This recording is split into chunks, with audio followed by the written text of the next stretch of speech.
Takže čaute.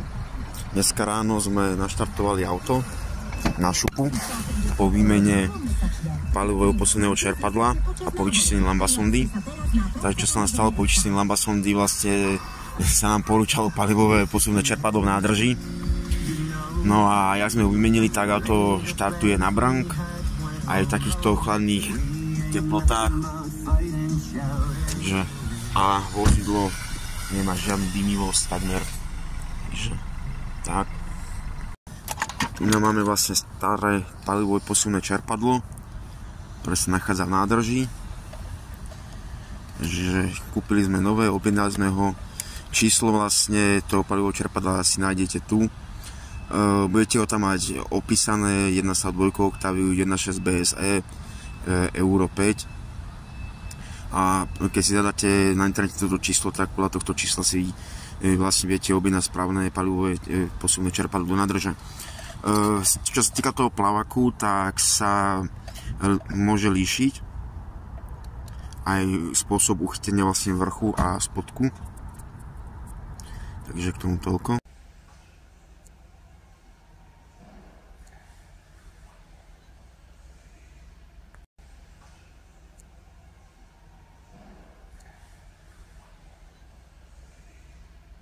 Takže čerpadielko nám došlo takéto.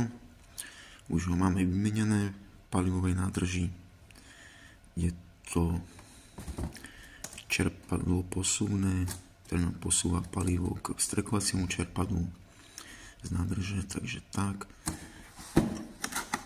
Objednávali sme si to z Motor.sk. Čerpadlo okrem tejto svojej krabice bolo zabalené ešte v ďalších krabiciach a bola tam použitá výplň, takisto už tam bolo výplň v tej krabici.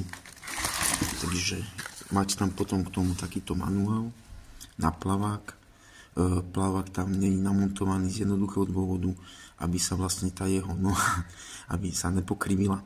Takže samostatne asi iba nacvaknete buď podľa tohto návodu, alebo to uvidíte, že sa aj sami, že jak to tam má ísť. Takže urobte si to hlavne nie so silou, ale opatrne, aby ste si tam neulomili tie spojky tej nohy toho plaváka, takže tak.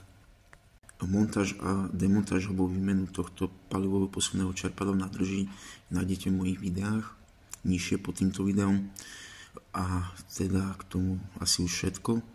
Takže čaute, majte sa krásne. Ďakujem vám vlastne za zhľadnutie mojich videí, za lajky a za nastavenie si odberu. Takže ešte raz čaute, majte sa krásne.